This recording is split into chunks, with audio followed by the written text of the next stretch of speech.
Hey everyone, it's Will, GamerDad, with another video for you.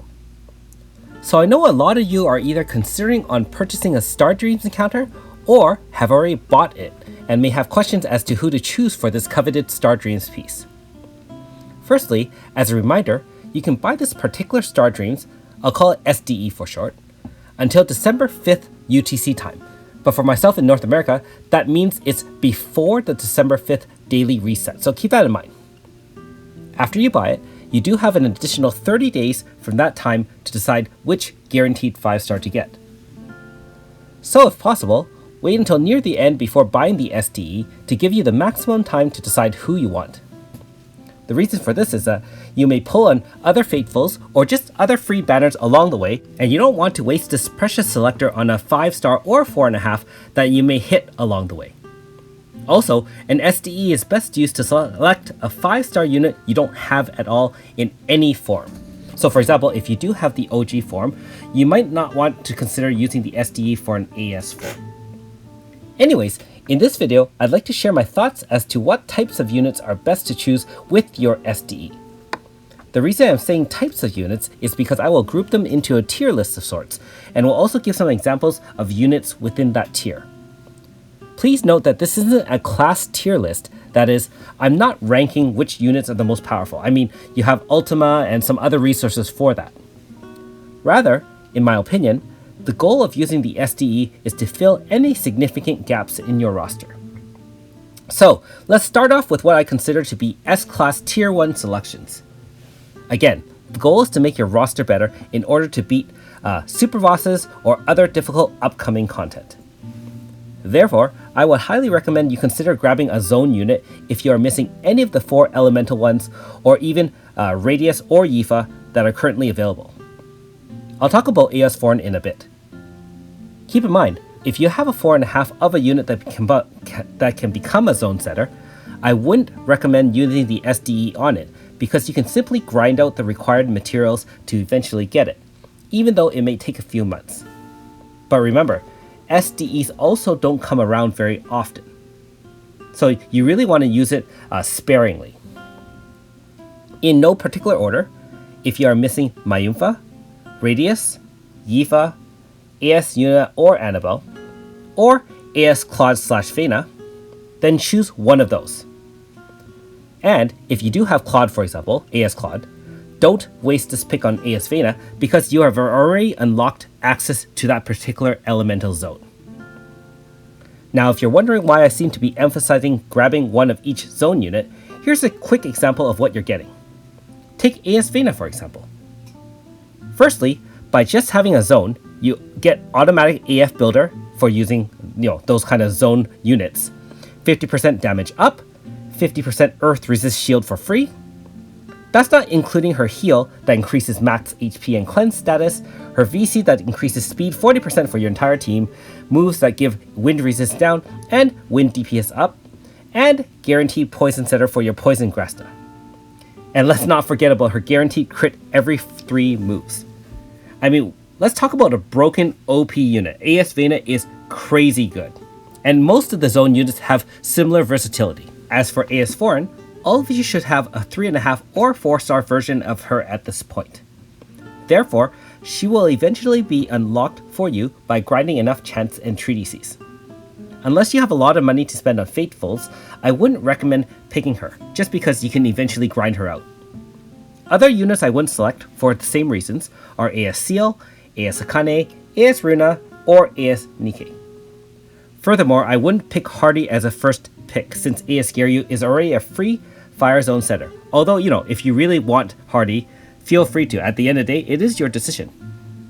On to our next tier of units, what I call the Tier 1A selections. These units should serve multiple functions on your roster, and/or can be used on multiple teams to make them better. Again, I would consider these 3 aspects when using your pick: DPS, support, and utility or versatility. Now, DPS is self-explanatory. Support for me means that unit can buff the DPS of your other units, or helps keep your team alive through debuffs, shields, and healing. Utility is how many different teams or roles they can fill. So, based on these criteria, you need to seriously examine all your current 5-star units. I recommend sorting by weapon type as well as by element. When I make a team, I like to have multiple DPS, at least one dedicated debuffer, one zone setter, and possibly a healer if needed. For example, on my fire team I do have AS Renri, Yuan, Jade, or even Gilna as DPS. I have Seti and Jade as my debuffers, and of course AS Garyu as my zone setter. So in this case, I don't have any immediate needs to improve the fire team. If you're missing DPS, of course, you would pick an elemental DPS. If you're missing a support unit to power up your elemental DPS, then you'll pick a support. Versatility is always considered to get the maximum value out of your pick. So, examples of units I would pick here are AS Renri. Now she's a support unit that boosts fire DPS with her VC and guaranteed crit. She is a DPS herself since she does a ton of damage.